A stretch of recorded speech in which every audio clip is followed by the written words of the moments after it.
علماء کرام جب جاتے ہیں ریٹ وغیرہ طے کر کے جاتے ہیں. مشن سمجھنا چاہیے، تجارت نہیں سمجھ. ہم آپ کو 20,000 روپے دیں گے، بیان ایسا کرنا ہے کہ سارا مجمع رونا شروع کر. حق بیان کرنا چونکہ میرا فرض ہے تو ہم تو پھر وہ تماش بین بن جائیں گے. جی السلام علیکم ناظرین آج ہم موجود ہیں جناب مولانا وقاص فاروقی صاحب، جماعت اہل حدیث کے عظیم خطیب اور ینگ اور نوجوان خطیب ہیں. تو آج ہم ان کے پاس تشریف لائیں لاہور میں. آئیے ان سے گفتگو کرتے ہیں. جی السلام علیکم. جی وعلیکم السلام ورحمۃ اللہ وبرکاتہ. جی شیخ محترم کیا حال ہے؟ جی ٹھیک ہے. جی اللہ کا بہت احسان ہے محمود بھائی، آپ خیریت سے؟ کہ آپ بتائیے گا کہ عوام الناس کو کیا آپ نے تعلیم کہاں سے اور کتنی حاصل کی ہے، اور دینی اور دنیاوی تعلیم کتنی حاصل کی ہے؟ فرسٹ آف آل آپ کا بہت شکریہ کہ آپ فیصل آباد سے تشریف لے کر کے آئے ہیں، اور آپ کا چینل اور آپ کی ٹیم کا بہت شکریہ، ایم ایس اسلامک موویز، جو بہت دین کا اللہ کے فضل سے کام کر رہی ہے. جہاں تک آپ کے سوال کا تعلق ہے، میں نے حفظ جو ہے وہ فیصل آباد سے کیا. اس کے بعد میں نے تجوید پڑھی. فیصل آباد مدرسے کا نام بتائیں گے؟ فیصل آباد قاری عبدالحفیظ حافظہ اللہ تعالی فیصل آبادی، ان کا جامعہ ہے، جو مسجد ہے ان کی، وہاں پر میں نے حفظ کیا. تو اس حوالہ سے بھی میرے وہ استاذوں میں آتے ہیں. اس کے بعد میں نے تجوید پڑھی قاری عبدالسلام عزیزی حافظہ اللہ تعالیٰ سے، اور مجھے اس بات پر بڑا فخر ہوتا ہے کہ میرے اساتذہ میں قاری عبدالسلام عزیزی حافظہ اللہ تعالیٰ کا نام آتا ہے. ہم نے ان کو محمود بھائی دیکھا ہے کہ قاری صاحب کا اوڑھنا بچھونا قرآن ہے. وہ قرآن سے محبت اور جنون تک جو ہے وہ محبت رکھتے ہیں. ہم نے دیکھا ہے کہ رات کو اگر 3-4 بجے بھی پروگرام سے واپس آئے ہیں تو صبح انہوں نے کلاس لینے کے لیے 7 بجے وہ کلاس کے اندر بیٹھ کے. تو ابھی مہد القرآن ان کا جامعہ ہے، اس کے اندر کوئی 400 تعداد طلباء کی، جس کے اندر حفظ ہے، تجوید ہے، قرات ہے، درس نظامی ہے. اور جب جانا ہوتا ہے وہاں پر تو دیکھنا ایسا ہوتا ہے کہ ہر وقت قرآن پاک کی آواز ہی آ رہی ہے، اور ایسا خوبصورت قرآن پاک پڑھنے والے طلباء. اور استاد جی کے پاس اللہ نے ایسا فن ان کو دیا ہے، ایسا ہنر دیا ہے کہ اگر 10% بھی بچے کی خوبصورت آواز ہے تو اس کو 80% تک 70% تک اس کو پالش کرنا قاری صاحب کے اوپر اللہ کے فضل سے یہ ان کے اوپر ختم ہے. اور میں اپنے ناظرین کو بھی یہ پیغام دینا چاہوں گا کہ اگر آپ یہ چاہتے ہیں نا کہ آپ کا بچہ خوبصورت انداز میں قرآن پاک کی تلاوت کرنا سیکھے، تو آپ ایک بار مہد القرآن کا وزٹ ضرور کریں. وہاں کے بچوں کی تربیت اس انداز کی ہے کہ وہ رات کو سوتے ہوئے نیند میں بھی قرآن پڑھ رہے ہوتے ہیں. میں نے ویسے وزٹ کیا ہے یہ پچھلے سال، مجھے موقع ملا ہے، اور ماشاءاللہ واقعی جس طرح آپ فرما رہے ہیں ایسے ہی ہے، اسی انداز کے ساتھ ہے. تو میں نے وہاں سے تجوید کا مکمل کورس کیا. اس کے بعد جامعہ ابی بکر ہے کراچی کے اندر، وہاں پر میں نے اپنے درس نظامی کا سلسلہ وہاں سے میں نے آغاز کیا. کراچی سے بھی آپ نے؟ اس کے بعد وہاں پہ ایم اے اسلامیات بھی میں نے ساتھ وہاں سے مکمل کیا، تعلیم ایم اے اسلامیات. تو آپ کا جو خطابت کا میدان ہے، آپ خطابت کے میدان میں کب سے ہیں؟ خطابت کے میدان میں تو مجھے اسٹیج پر 3 سے 4 سال ہوئے ہیں. تو ویسے یہ جو ذوق ہے یہ میرا بچپن سے ہے. آپ دیکھتے ہیں کہ اکثر ساتھی مجھ سے سوال کرتے ہیں کہ ہمارے اسٹیج پر بڑی عمر کے خطباء اکثر دکھائی دیتے ہیں، لیکن چھوٹی عمر کے بہت کم خطباء اسٹیج پر آتے ہیں. جوانی میں آپ نے ماشاءاللہ خطابت کا میدان تو یہ اس کے پیچھے میرا بچپن ہے. مجھے اچھے طریقے سے یاد ہے کہ آپ کو یاد ہوگا پرانے وقت کے اندر تھوڑا سا پیچھے جائیں تو عید کے موقع پر نا وہ ٹیلی ویژن کرائے پہ ملا کرتا تھا، اور اس VCR، اور اس پر لوگ فلمیں دیکھا کرتے تھے. تو وہ ہمارے گھر میں بھی عید کے دن جب ہم لے کر آتے تھے تو اس میں حضرت علامہ شہید کی تقریر، علامہ یزدانی رحمہ اللہ تعالیٰ کی اسٹیج ڈرامے فلمیں نہیں تھیں، نہیں، اور وہ 4 پائییں وہ پرانے وقتوں کے اندر ہوتی تھی اور وہ لگا ہوتا تھا، اور میں پہلی 4 پائی کے اوپر ان کو سننے کے لیے بیٹھا ہوتا تھا. چھوٹا وہی برکت ہے. جی وہی برکت ہے. سبحان اللہ. تو آپ کے گھر کا ماحول بھی اسلامی ہوگا؟ بالکل، یہ اللہ کا بہت احسان ہے کہ میری فیملی کے اندر الحمدللہ ہم 5 حافظ ہیں. میرے بابا جان وہ بھی حافظ قرآن ہیں، اور اس کے علاوہ مجھے بھی اللہ تعالیٰ نے توفیق دی، اور میرے بڑے بھائی جو ہیں وہ بھی حافظ بھی ہیں، عالم بھی ہیں، اور ابھی مدرس ہیں. اور اسی طرح میری 2 سسٹر ہیں، وہ بھی حافظہ عالمہ ہیں. اور ان سب کے پیچھے جو محنت ہے وہ میری اماں جان کی ہیں، گھر والوں نے ساتھ دیا آپ کا مکمل طور پہ؟ مکمل ساتھ دیا. اور جو میرے بابا جان ہیں ان کو قرآن پاک سے بڑی محبت ہے، اور وہ ان کی یہ فوقیت رہی ہے کہ میرے بچے جو ہے وہ قرآن پاک کی تعلیم۔ ماشاء اللہ والدین آپ کی حیات ہیں، اللہ کا بہت احسان ہے۔ کتابت کا کورس بھی آپ کرواتے ہیں، تو وہ کیا سلسلہ کار آپ نے شروع کیا ہے؟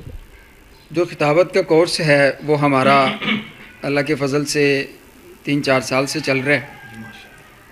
اصل میں اس کی ضرورت پیش اس وجہ سے آئی ہے کہ آپ دیکھتے ہیں کہ مدارس کے اندر طلباء ہر سال ہزاروں کی تعداد میں فارغ ہوتے ہیں، لیکن جو ہمارے اسٹیج پر خطباء ہیں وہ صرف وہی 10-12-15 خطباء ہیں کہ جن کا وقت لے لیا جاتا ہے، تو بعد میں انتظامیہ سوچ رہی ہوتی ہے کہ اب ہمیں خطیب صاحب کا وقت نہیں مل رہا تو ہم کس خطیب کو بلائیں، اور مدارس میں ہزاروں طلباء فارغ ہو رہے ہیں اور اسٹیج پر صرف 10 سے 12 خطباء ہیں۔ آپ نے بھی اس بات کو دیکھ، اور 10 سال سے ایسے ہے، ہم اس چیز کو دیکھتے آ رہے ہیں کہ جو خطباء ہیں وہی ہیں، اور اس کے بعد نئے خطباء تیار نہیں ہو رہے۔